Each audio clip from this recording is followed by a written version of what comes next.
দাও ইখলাসে এমন মোরে ইয়া ইলাহি।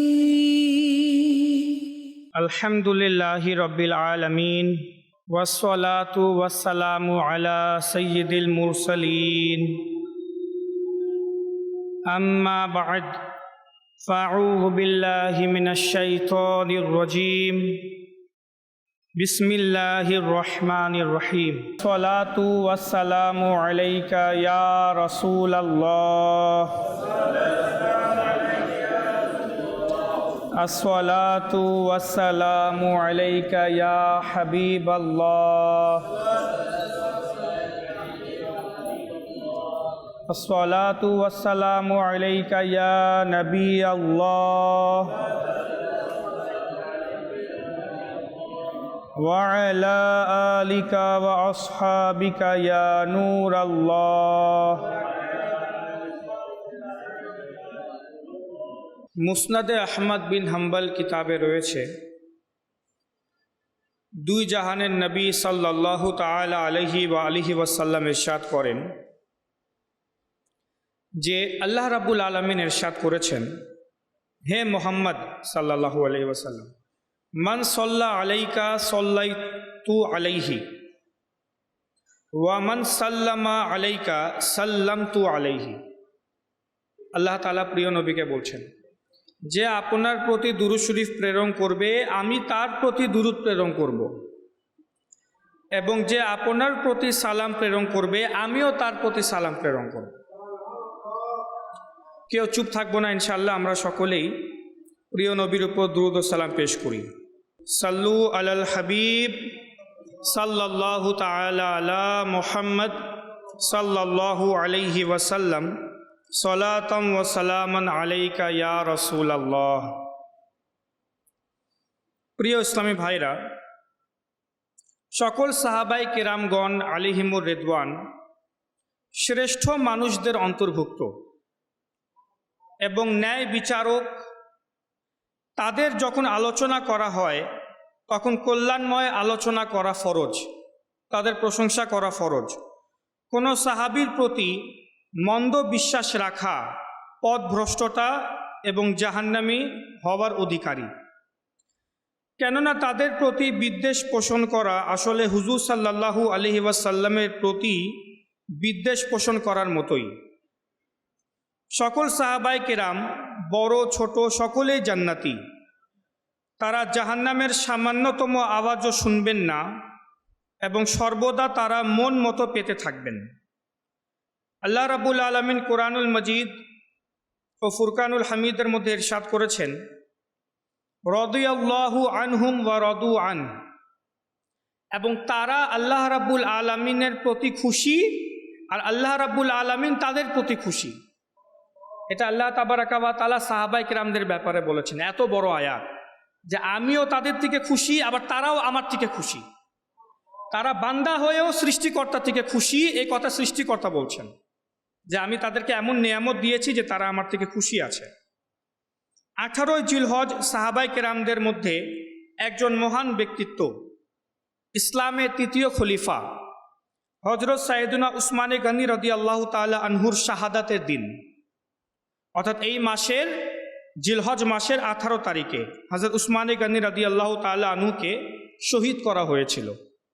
তাই আমরা আজ হযরত উসমানে গনি রাদিয়াল্লাহু তাআলা আনহুর সম্পর্কে সামান্য আলোচনা শোনার সৌভাগ্য অর্জন করব।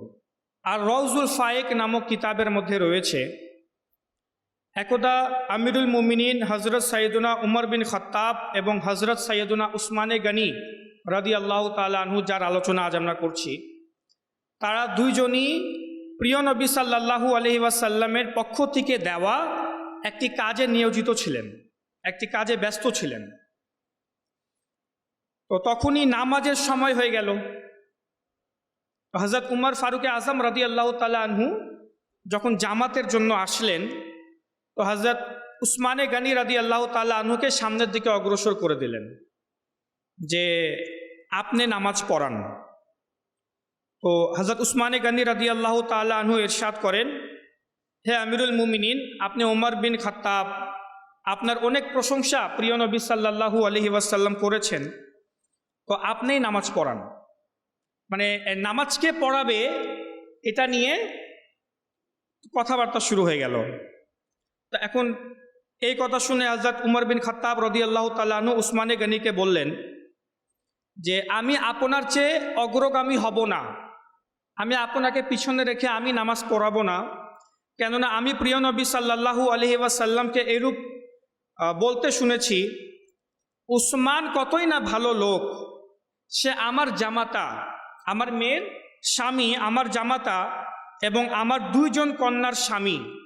আল্লাহ তাআলা তার সাথে আমার 2টি নূরকে মিলিয়ে দিয়েছেন। তো হযরত সাইয়েদনা উসমানে গনি রাদিয়াল্লাহু তাআলা আনহু বললেন যে আমি আপনার সামনে অগ্রগামী হব না, কেননা আমি হুজুর সাল্লাল্লাহু আলাইহি ওয়াসাল্লামকে আবার এভাবে বলতে শুনেছি যে আল্লাহ তাআলা উমরের মাধ্যমে ইসলামকে পরিপূর্ণতা দান করবে, উমরের মাধ্যমে। তো আমি আপনাকে কিভাবে টপকিয়ে সামনে যাই?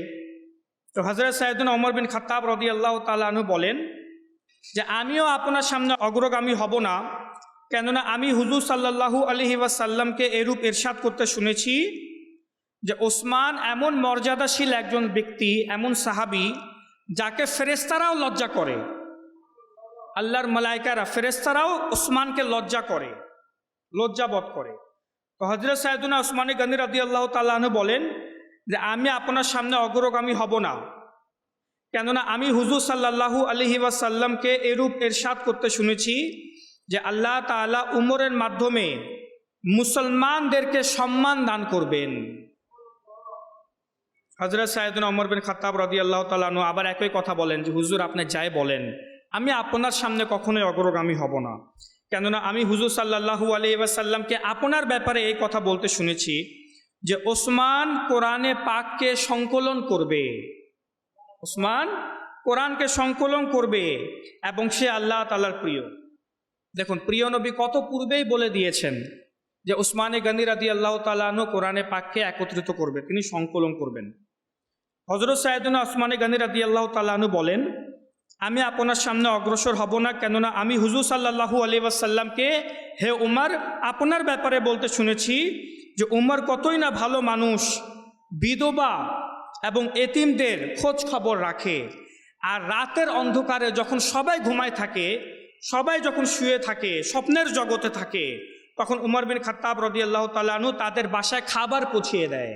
হযরত সাইয়েদনা ওমর বিন খাত্তাব রাদিয়াল্লাহু তাআলা আনহু বলেন আমি আপনার সামনে অগ্রসর হব না, কেননা আপনার ব্যাপারে প্রিয় নবী ইরশাদ করেছেন যে উসমান তাবুক যুদ্ধের সময় তাবুক যুদ্ধের বাহিনীদেরকে সাহায্য করেছিল।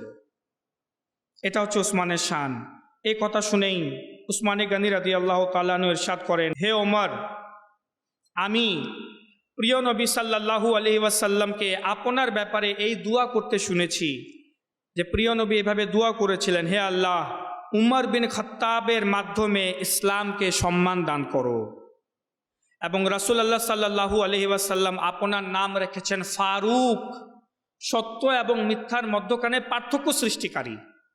প্রিয় নবী আপনাকে এই উপাধি দিয়েছেন, তো আপনি দয়া করে জামাত আপনিই পড়ান, আমি আপনার সামনে অগ্রসর হব না। এই কথা শুনে উমর ফারুক আজম রাদিয়াল্লাহু তাআলা আনহু সামনের দিকে অগ্রসর হন এবং তিনি নামাজ পড়ান। এই হাদিসে মোবারকা বা এই ঘটনা দ্বারা যেমনইভাবে সাহাবায়ে কেরাম আলাইহিম রিদওয়ানের মধ্যে পরস্পর ভালোবাসা, প্রেম এবং একে অপরের প্রতি সম্মানের পবিত্র প্রেরণা সম্পর্কে জানা যায়, তেমনইভাবে সাইয়েদুনা ফারুকে আজম এবং সাইয়েদুনা উসমানে গনি রাদিয়াল্লাহু তাআলা আনহুমার মহত্ব ও শানও প্রকাশ পেল। এবং তাছাড়া এই ঘটনা থেকে আরেকটি মদিনী ফুল যা পাওয়া যায় তা হচ্ছে সাহাবায়ে কেরামগণ একে অপরের জন্য কিভাবে প্রশংসা করতেন, একে অপরকে সম্মান করতেন। সাহাবায়ে কেরাম সাহাবী হয়ে যদি একে অপরের সম্মান করেন, তাহলে আমরা সাধারণ মানুষরা আমাদের কত বেশি সাহাবায়ে কেরামের সম্মান করা উচিত, তাদের গুণ, তাদের প্রশংসা বয়ান করা উচিত। শুধু নিজের মাঝে নয়, বরং নিজের সন্তানদের অন্তরেও এই সাহাবায়ে কেরামদের ভালোবাসা, তাদের প্রতি সম্মান এবং আদব প্রশিক্ষণ দেওয়া উচিত। যদি সাহাবায়ে কেরাম এরকম করে থাকেন, নিজেকে একে অপরের সামনে ছোট করতেন, অপর নিজের মুসলমান ভাইকে, সাহাবিকে সম্মান দান করতেন। তো আমাদেরকেও এমন করা উচিত। হযরত সাইয়েদনা ওসমানে গনি রাদিয়াল্লাহু তাআলা আনহু অনেক সম্মানিত একজন ব্যক্তিত্ব। জাহিলিয়তের যুগে, অর্থাৎ আমার প্রিয় নবীর আগমনের পূর্বে এবং আগমনের পরে ইসলামের যুগে, এই দুইটি যুগেই হযরত উসমানে গনি রাদিয়াল্লাহু তাআলা আনহুর নাম উসমান ছিল। অসংখ্য সাহাবী এমন আছে যারা জাহিলিয়তের যুগে তাদের নাম ছিল আরেকটি, ইসলাম গ্রহণ করার পর তারা নিজেদের নাম পরিবর্তন করে ফেলল। কিন্তু উসমান এমন সুন্দর একটি নাম যে এই উসমান নামটি জাহিলিয়তের যুগেও ছিল এবং ইসলাম গ্রহণ করার পরেও উসমানই ছিল। তিনি রাদিয়াল্লাহু তাআলা আনহু জাহিলিয়তের যুগেও তার সম্প্রদায়ে নিষ্ঠাবান এবং সম্মানিত লোকদের অন্তর্ভুক্ত ছিলেন। কুরাইশ গোত্রের লোকেরা উসমানে গনি রাদিয়াল্লাহু তাআলা আনহুকে এত বেশি ভালোবাসত যে রাতের বেলায় যখন মায়েরা নিজের সন্তানদেরকে ঘুম পাড়াতো তখন এভাবে বলতো যে হ্যাঁ আমার কলিজার টুকরা, আমি তোমাকে ঠিক সেভাবে ভালোবাসি যেভাবে কুরাইশের লোকেরা উসমানকে ভালোবাসে। মানে উসমানে গনি রাদিয়াল্লাহু তাআলা আনহু নিজের গোত্রের মাঝে এত পছন্দনীয় একজন ব্যক্তিত্ব ছিলেন। আদব কায়দা, কথা বলার ভঙ্গি, সৌন্দর্য, সব দিক থেকেই নিষ্ঠাবান, আমানতদার, সব দিক থেকেই উসমানে গনি রাদিয়াল্লাহু তাআলা আনহু খুব ভালো একজন মানুষ ছিলেন। হযরত উসমানে গনি রাদিয়াল্লাহু তাআলা আনহুর একটি উপাধি হচ্ছে যুন নুরাইন। এটা হযরত উসমানে গনি রাদিয়াল্লাহু তাআলা আনহুর উপাধি। যেমন উমর রাদিয়াল্লাহু তাআলা আনহুর উপাধি একটি ফারুক, ঠিক সেভাবে উসমানে গনি রাদিয়াল্লাহু তাআলা আনহুর একটি উপাধি হচ্ছে যুন নুরাইন। যুন নুরাইন শব্দের অর্থ হচ্ছে দুইটি নূর বিশিষ্ট ব্যক্তি। কেন বলা হয় যুন নুরাইন? কারণ হযরত উসমানে গনি রাদিয়াল্লাহু তাআলা আনহুর বিবাহ বন্ধনে একের পর এক হুজুর সাল্লাল্লাহু আলাইহি ওয়াসাল্লামের দুইজন শাহজাদি হযরত রোকিয়া এবং হযরত সাইয়েদাতুনা উম্মে কুলসুম রাদিয়াল্লাহু তাআলা আনহুমা তার বিবাহে এসেছিলেন। প্রিয় নবী নিজের দুইটি কন্যা সন্তানের সাথে একই জনের সাথে উসমানে গনি রাদিয়াল্লাহু তাআলা আনহুর সাথে বিবাহ দেন। প্রিয় নবী উসমানে গনি রাদিয়াল্লাহু তাআলা আনহুকে কত ভালোবাসতেন যে একজনকেই নিজের দুইটা কন্যা সন্তানের সাথে বিবাহ দেন। আর উসমানে গনি রাদিয়াল্লাহু তাআলা আনহুর দ্বিতীয় উপাধি হচ্ছে জামিউল কুরআন, কোরআন সংকলনকারী। প্রিয় নবীর পর্দা করার পর হযরত আবু বকর সিদ্দিক রাদিয়াল্লাহু তাআলা আনহুর শাসনামলে উমর ফারুকে আজম রাদিয়াল্লাহু তাআলা আনহু আবু বকর সিদ্দিক রাদিয়াল্লাহু তাআলা আনহুকে পরামর্শ দিয়েছিলেন যে হুজুর আস্তে আস্তে তো হাফিজানে কেরামদের ইন্তেকাল হয়ে যাচ্ছে, কেউ শহীদ হয়ে যাচ্ছে, কারো বয়স হয়ে যাচ্ছে, হাফিজানে কেরাম পৃথিবী থেকে উঠে যাচ্ছে।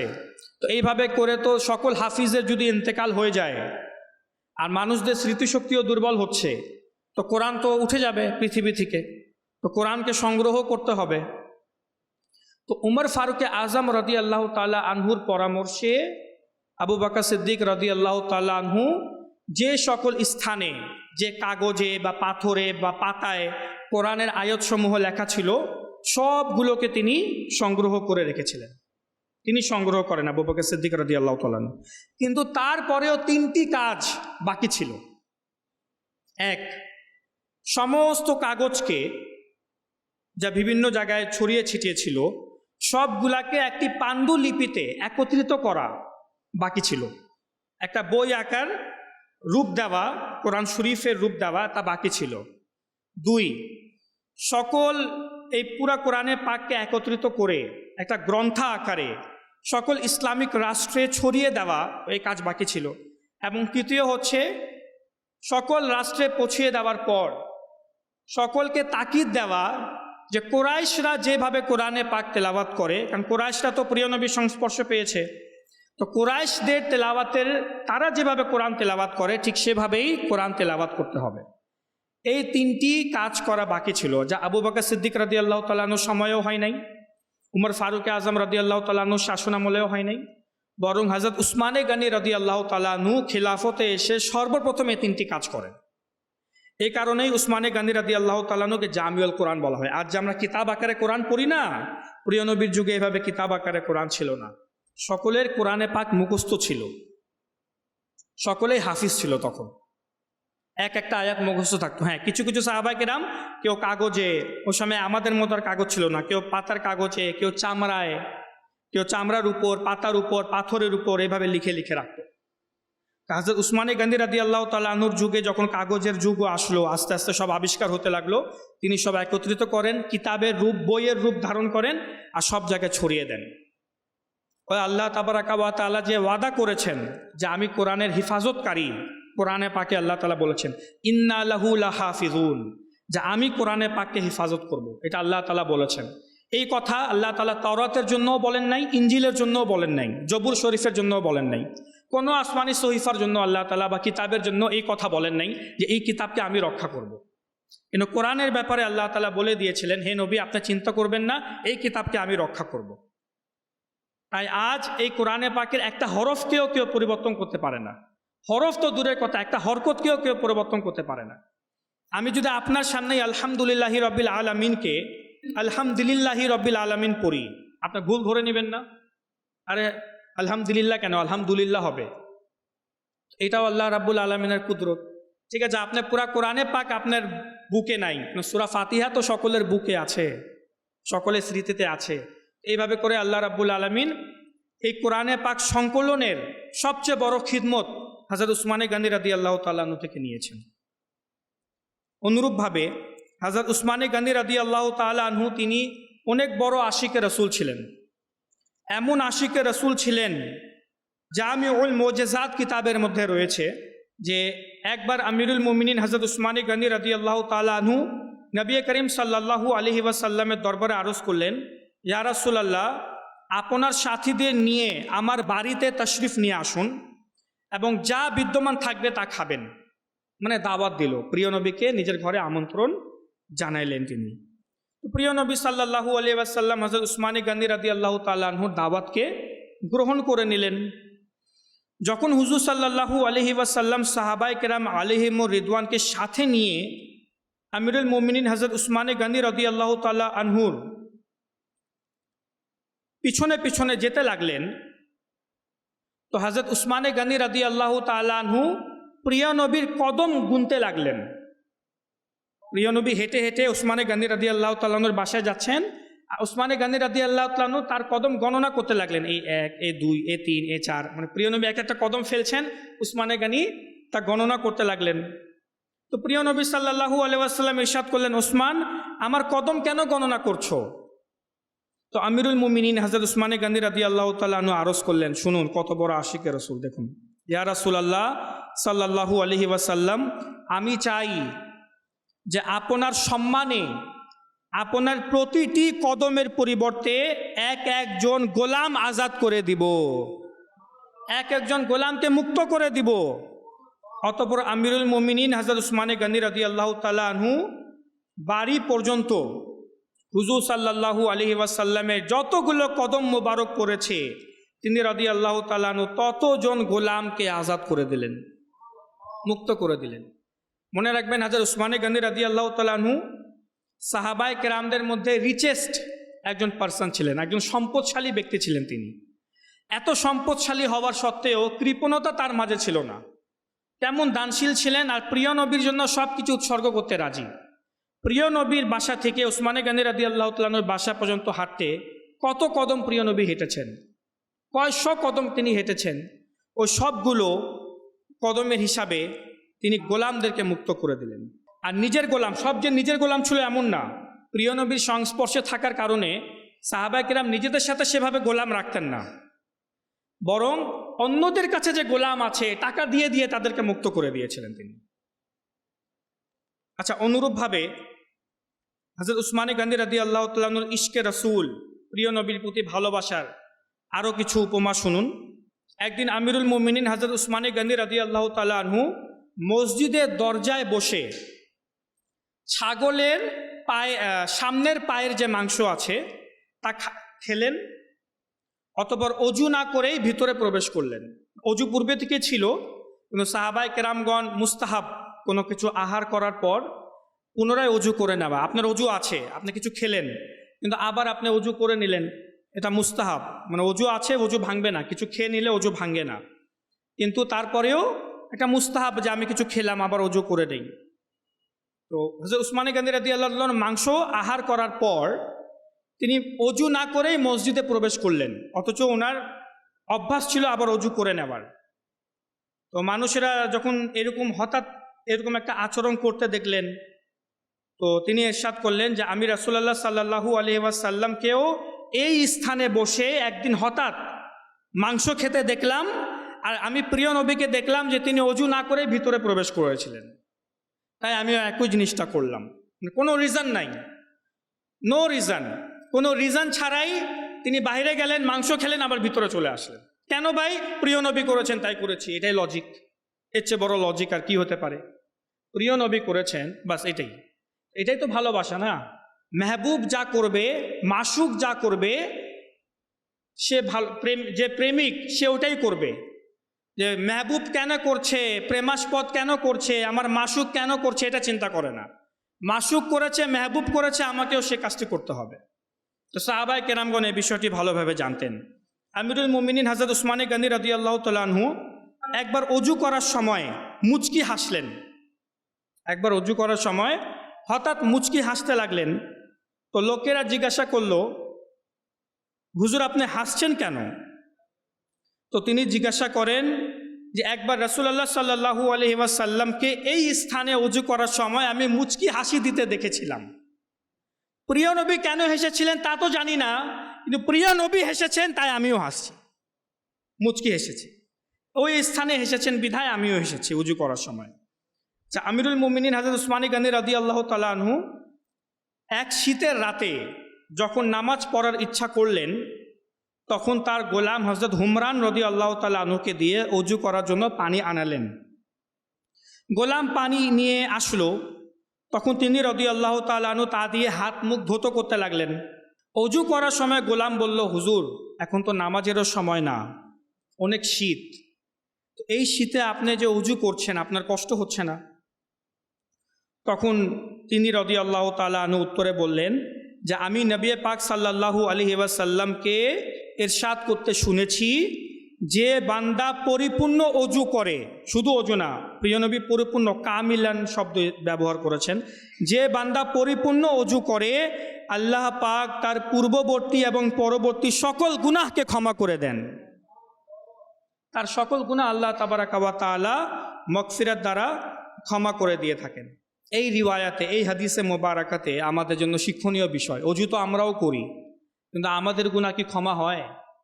পরিপূর্ণ অজু কি আমাদের দ্বারা হয়? অজুর যে ফরজ রয়েছে সে ফরজ কি আমরা আদায় করি? আমরা কি সে ফরজ সম্পর্কে জানি? অজুর যে সুন্নত রয়েছে সে সুন্নত সম্পর্কে আমরা জানি? এমন কোন কোন কাজ রয়েছে যে কাজ করলে অজু মাকরু হয়ে যায়? আমরা কি জানি? অজুও মাকরু হয়। তো অজু কি কি কাজ করলে অজু মাকরু হয় আমরা জানি না। সুন্নত কি আমরা জানি না। ফরজ কি আমরা জানি না। তো এই হাদিসে মোবারকা যে আল্লাহ তাআলা পূর্বের এবং পরের সব গুনাহ ক্ষমা করে দেন, তাদের জন্যই যারা নিষ্ঠার সাথে পরিপূর্ণভাবে সর্বদা অজু করে, ভালোভাবে অজু করে। আবার এমন কেউ চিন্তা করবেন না যে আচ্ছা হাদিস তো একটা হুজুর বলেছিল, আমি জীবনে একবার অজু করে নেই, আমার তো সব গুনাহ ক্ষমাই হয়ে যাবে, এমন না। আপনাকে মানে এখানে বোঝানো হয়েছে যে আপনি যখনই নামাজ পড়বেন বা অজু করবেন, পরিপূর্ণ অজু করবেন। তখনই মৃত্যুর পর দেখবেন যে আল্লাহ তাআলা দেখা যাচ্ছে আপনার সব পরবর্তী এবং পূর্ববর্তী সব গুনাহ ক্ষমাই করে রেখেছে। আল্লাহ তাবারাকা ওয়া তাআলা তৌফিক দান করুক পরিপূর্ণভাবে অজু করার। হযরত উসমানে গনি রাদিয়াল্লাহু তাআলা আনহু তিনি শহীদ হয়েছিলেন, উনাকে শহীদ করা হয়েছিল। তার ঘরে প্রবেশ করে হযরত উসমানে গনি রাদিয়াল্লাহু তাআলা আনহুকে শহীদ করা হয়েছিল। আর তিনি যে শহীদ হবেন এই কথা প্রিয় নবী নিজের যুগে, নিজের হায়াতে মোবারাকাতে এই সংবাদ প্রিয় নবী দিয়ে দিয়েছিলেন, অদৃশ্যের খবর যে উসমান শহীদ হবে, কিন্তু ডাইরেক্ট বলেন নাই। প্রিয় নবী কখনো ডাইরেক্ট এ কথা বলেন নাই, ইনডাইরেক্টলি বলেছেন। যেমন একবার প্রিয় নবী সাল্লাল্লাহু আলাইহি ওয়াসাল্লাম, আবু বকর সিদ্দিক, হযরত উমর ফারুক আজম এবং হযরত উসমানে গনি রাদিয়াল্লাহু তাআলা আনহুম, তারা চারজন উহুদ পাহাড়ে হেঁটে যাচ্ছিলেন। তখনই হঠাৎ উহুদ পাহাড়ে কম্পন সৃষ্টি হয়, উহুদ পাহাড় হেলতে দুলতে লাগলো। এটা বুখারী শরীফের হাদিস। আর মুহাদ্দিসিনে কিরামগণ ইরশাদ করেন যে উহুদ পাহাড় প্রিয় নবীকে এত ভালোবাসে যে প্রিয় নবী তার উপর চড়েছে, এটা দেখে উহুদ পাহাড় খুশিতে দুলতে লাগলো। এটা উলামায়ে কিরামগণ ইরশাদ করেন, তার মধ্যে কম্পন সৃষ্টি হয়ে গেল। তখন প্রিয় নবী সাল্লাল্লাহু আলাইহি ওয়াসাল্লাম ইরশাদ করেন, ইয়া উহুদ উসবুত, হে উহুদ থেমে যাও। কারণ তোমার উপরে একজন নবী, এক সিদ্দিক এবং 2 জন শহীদ রয়েছে, আর তুমি নড়াচড়া করছো। এত সম্মানিত সব ব্যক্তিবর্গরা তোমার উপরে, আর তুমি নড়াচড়া করছো। তো উহুদ পাহাড় সাথে সাথে থেমে গেল প্রিয় নবীর আদেশে। তো এই হাদিসে মোবারকার ব্যাখ্যা করতে গিয়ে উলেমায়ে কেরামগণ, মুহাদ্দিসিনে কেরামগণ খুব বড় বড় ব্যাখ্যা করেছেন যে এখানে প্রিয় নবী সাল্লাল্লাহু আলাইহি ওয়াসাল্লাম কি ইরশাদ করলেন। এক সিদ্দিক, ঠিক আছে, সিদ্দিক আবু বকর সিদ্দিক, উনি সামনে আছেন। তো উমর রাদিয়াল্লাহু তাআলা আনহু আর উসমানে গনি রাদিয়াল্লাহু তাআলা আনহু তো প্রিয় নবীর সাথেই আছেন। তো প্রিয় নবী কেন বললেন তোমার উপর 2 জন শহীদ আছে? তারা তো জীবিত, বরং প্রিয় নবীর সামনে দাঁড়িয়ে আছে। মূলত প্রিয় নবী এখানে ইনডাইরেক্টলি বুঝিয়ে দিয়েছেন যে এরা 2 জন শহীদ হবে ভবিষ্যতে। আর ঠিকই তাই হইল। আবু বকর সিদ্দিকেরও অনেক পরে গিয়ে ওমর ফারুক আজম রাদিয়াল্লাহু তাআলা আনহু শাসনামলে ওমর রাদিয়াল্লাহু তাআলা আনহু শহীদ হন, এবং তারপর উসমানে গনি রাদিয়াল্লাহু তাআলা আনহু শহীদ হয়ে যান। অনুরূপভাবে অপর এক হাদিসে মুবারাকাতে রয়েছে, এটাও বুখারী শরীফের হাদিস। এই হাদিস বলে ইনশাআল্লাহ শেষ করছি, যে প্রিয় নবী সাল্লাল্লাহু আলাইহি ওয়াসাল্লাম একদা একটি বাগানে বসেছিলেন। কোথায় বসেছিলেন? একটি বাগানে বসেছিলেন, আর প্রিয় নবীর সঙ্গে আরেকজন সাহাবী ছিলেন। তো হঠাৎ কেউ দরজার মধ্যে নক করলো। তো ওই প্রিয় নবী ওই সাহাবীকে বললেন, যাও গিয়ে দরজা খুলো, আর যে আসবে তাকে বলে দিও বাশশিরহু বিল জান্নাহ, তাকে জান্নাতের সুসংবাদ দিয়ে দিও। দরজা খুলবে আর বলবে প্রিয় নবী তোমাকে জান্নাতের সুসংবাদ দিয়েছে। ওই সাহাবে গিয়ে যখন দরজা খুললেন, দেখলেন আবু বকর সিদ্দিক রাদিয়াল্লাহু তাআলা আনহু দাঁড়িয়ে আছে। তিনি জান্নাতের সুসংবাদ দিয়ে দিলেন। আবু বকর সিদ্দিক রাদিয়াল্লাহু তাআলা আনহু ভিতরে প্রবেশ করে প্রিয় নবীর পাশে বসে গেলেন। কিছুক্ষণ পর আবার কেউ দরজায় নক করলো, দরজার কড়া নাড়লো। তো প্রিয় নবী ইরশাদ করলেন, যাও গিয়ে দরজা খুলো, আর যে এসেছে তাকেও বলে দিও যে তোমাকে জান্নাতের সুসংবাদ। মানে প্রিয় নবী জানেন কে এসেছে। অনেকে বলে না প্রিয় নবী দেয়ালের পিছনে কি আছে, নাউযুবিল্লাহ মাআযাল্লাহ, এটাও জানেন না। অনেকের মাঝে এরকম কুমন্ত্রণা আসে যে প্রিয় নবী তো আমাদের মতো সাধারণ একজন মানুষ, একজন পার্সন, নাউযুবিল্লাহ মিন যালিক। প্রিয় নবী দেয়ালের পিছনে কি আছে এটাও জানেন না, নাউযুবিল্লাহ। এরকম ওয়াসওয়াসা কুমন্ত্রণা অনেকের মাঝে চলে আসে, অথচ বুখারী শরীফের হাদিস। এক একজন করে দরজার পিছন দিয়ে আসতেছে, প্রিয় নবী বলে দিচ্ছেন গিয়ে বলো তাকে জান্নাতের সুসংবাদ। আচ্ছা, যখন গিয়ে দরজা খুললেন ওই সাহাবী, দেখলেন উমর ফারুক আজম রাদিয়াল্লাহু তাআলা আনহু দাঁড়িয়ে আছে। আপনি তো জান্নাতি। তো তাকে বললেন আপনাকে প্রিয় নবী জান্নাতের সুসংবাদ দিয়েছেন, গিয়ে বসে যান। উমর রাদিয়াল্লাহু তাআলা আনহু প্রবেশ করলেন। কিছুক্ষণ পর আবার কেউ দরজার কড়া নাড়লো, দরজায় দস্তক দিল। প্রিয় নবী এখন ইরশাদ করলেন, দেখুন এখন প্রিয় নবী কিছু প্যাটার্ন চেঞ্জ করেছেন। প্রিয় নবী বললেন দরজা খুলো, তাকেও জান্নাতের সুসংবাদ দিও, আর তাকে এটাও বলবে যে তার উপর একটা মুসিবত আসবে, ওই মুসিবতের পরে, ওই বিপদের পরে সে জান্নাতি। ওই সাহাবীও চিন্তা করলেন এটা আবার কে, তার উপর বিপদ আসবে তারপর সে জান্নাতি। তো যখন গিয়ে দরজা খুললেন তো দেখলেন যে হযরত উসমানে গনি রাদিয়াল্লাহু তাআলা আনহু দাঁড়িয়ে আছে, এবং হযরত উসমানে গনি রাদিয়াল্লাহু তাআলা আনহুকে এই খবরটি দিলেন যে প্রিয় নবী বলেছেন আপনার উপর বিপদ আসবে, আর তারপর আপনি জান্নাতি, আপনি জান্নাতে যাবেন। উসমানে গনি রাদিয়াল্লাহু তাআলা আনহু এই খবর শুনে ইরশাদ করলেন আল্লাহুল মুস্তাআন, অর্থাৎ আল্লাহ তাআলা সাহায্যকারী, যা হবে দেখা যাবে। এই বলে উসমানে গনি রাদিয়াল্লাহু তাআলা প্রবেশ করলেন, আর প্রিয় নবীর পাশে গিয়ে বসে যান। তো মুহাদ্দিসিনে কেরামগণ ইরশাদ করেন এই হাদিসের ব্যাখ্যা করতে গিয়ে যে উসমানে গনি রাদিয়াল্লাহু তাআলা আনহু পূর্বে থেকেই প্রিয় নবীর কথা দ্বারা তিনি বুঝে গিয়েছিলেন যে নদীর স্রোত থেমে যেতে পারে, সমুদ্রের স্রোত থেমে যেতে পারে, কিন্তু প্রিয় নবী যে কথা বলে দিয়েছেন আমি শহীদ হব, এটা ভুল হবে না। তাই উসমানে গনি রাদিয়াল্লাহু তাআলা আনহু অপেক্ষায় ছিলেন যে আমি শহীদ হব, কিভাবে হব তা জানি না, কিন্তু আমি শহীদ হব। আর এই কারণে তিনি সর্বদা মানুষদের, গরিবদের, অসহায়দের, তিনি তো সম্পদশালী ছিলেন, একজন রিচেস্ট পারসন ছিলেন তিনি সাহাবায়ে কেরামদের মাঝে। তো তিনি গরিবদেরকে সাহায্য করতেন, অসহায়দের সাহায্য করতেন। আর ঠিকই উসমানে গনি রাদিয়াল্লাহু তাআলা আনহুর যখন শহীদ হওয়ার সময় হয়, যে দিন তিনি শহীদ হন, এক সাহাবী বলেন আমি সেই দিন উসমানে গনি রাদিয়াল্লাহু তাআলা আনহুর সাথে সাক্ষাৎ করতে যাই, এবং সাক্ষাৎকালে আমি বলি হে উসমানে গনি, হে আমিরুল মুমিনিন, আপনার বাসাকে তো দুশমনেরা অবরোধ করে রেখেছে, পানিও আপনাকে পান করতে দিচ্ছে না, তো আপনি অনেক তৃষ্ণাক্ত, আমি আপনার কিছু সাহায্য করি। উসমানে গনি রাদিয়াল্লাহু তাআলা ইরশাদ করেন তোমার সাহায্যের আমাকে প্রয়োজন নেই, কারণ গতকাল রাত্রে প্রিয় নবী সাল্লাল্লাহু আলাইহি ওয়াসাল্লাম আমার কাছে তাশরিফ নিয়ে এসেছেন এবং প্রিয় নবী সাল্লাল্লাহু আলাইহি ওয়াসাল্লাম স্বয়ং এসে আমাকে ইরশাদ করেছেন যে হে উসমান, তুমি সারা জীবন গরিবদের সাহায্য করেছো, তুমি যদি বলো আমি তোমার সাথে থেকে আমি তোমাকে সাহায্য করব, আর যদি তুমি চাও আমার সাথে ইফতারি করতে তাহলে তুমি আমার সাথে কাল সন্ধ্যায় ইফতারি করতে এসো। তো উসমানে গানি রাদিয়াল্লাহু তাআলা আনহু ইরশাদ করেন যে আমি প্রিয় নবীকে বললাম, ইয়া রাসূলুল্লাহ, আমি আপনার সাথে ইফতারি করব, আমাকে বর্তমানে পৃথিবীতে সাহায্যের প্রয়োজন নেই। আর ঠিক সেই দিনই, যেদিন এই ঘটনা ঘটল, সেদিনই উসমানে গানি রাদিয়াল্লাহু তাআলা আনহু শহীদ হয়েছেন। তো উসমানে গানি রাদিয়াল্লাহু তাআলা আনহু অনেক সম্মানিত একজন ব্যক্তিত্ব ছিলেন। আচ্ছা, এই স্বপ্নে তিনি এটাও দেখেছেন যে প্রিয় নবী সাল্লাল্লাহু আলাইহি ওয়াসাল্লাম বালতি ভরে পানি নিয়ে এসেছেন এবং বললেন, উসমানে গানি হে উসমান, যত ইচ্ছা তুমি পান করো। তো উসমানে গানি বললেন, আমি মন ভরে তৃপ্তি ভরে পানি পান করলাম, ওই পানির শীতলতা আমি এখনও অনুভব করছি। উসমানে গানি রাদিয়াল্লাহু তাআলা আনহু তা ইরশাদ করলেন। তো এটা হচ্ছে তার ফজিলত, উসমানে গানি রাদিয়াল্লাহু তাআলা। মনে রাখবেন, ইসলামের চারজন যে খলিফা, আবু বকর সিদ্দিক, উমর ফারুক আজম, উসমানে গানি আর হযরত মাওলা আলী রাদিয়াল্লাহু তাআলা আনহু, এই চারজনের ফজিলত সকল সাহাবীর মধ্যে সবচেয়ে বেশি। এদের এক একজনের ফজিলত আলাদা আলাদা করে শুনলে মনে হবে এর ফজিলতই সবচেয়ে বেশি। আবু বকরের ফজিলত শুনলে মনে হবে ইনার ফজিলত সবচেয়ে বেশি, উমরের শুনলে মনে হবে উমরের ফজিলত সবচেয়ে বেশি, উসমানে গানি রাদিয়াল্লাহু তাআলা শুনলে ওনার ফজিলত সবচেয়ে বেশি। মানে এক একজনকে প্রিয় নবী এত সম্মান দিয়ে গেছেন, এত মর্যাদা এবং তাদের ব্যাপারে এত হাদিস বলে গিয়েছেন যে তাদের ফজিলত অনেক বেশি। কিন্তু এই চারজনের ফজিলত সকল সাহাবায়ে কেরামদের মধ্যে সবচেয়ে বেশি। এদের সহ সকল সাহাবায়ে কেরামকে মহব্বত করা, ভালোবাসা, তাদের প্রতি আদব প্রদর্শন করা সকল মুসলমানের উপর আবশ্যক।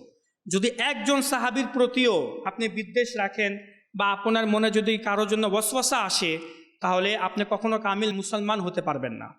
কামিল মুমিন সে হবে যে প্রিয় নবীকে এবং প্রিয় নবীর সাহাবীদেরকে পরিপূর্ণভাবে ভালোবাসবে এবং সম্মান করবে, আর কারো বিরুদ্ধে একটা বিন্দু পরিমাণও বাক্য শুনতে পারবে না।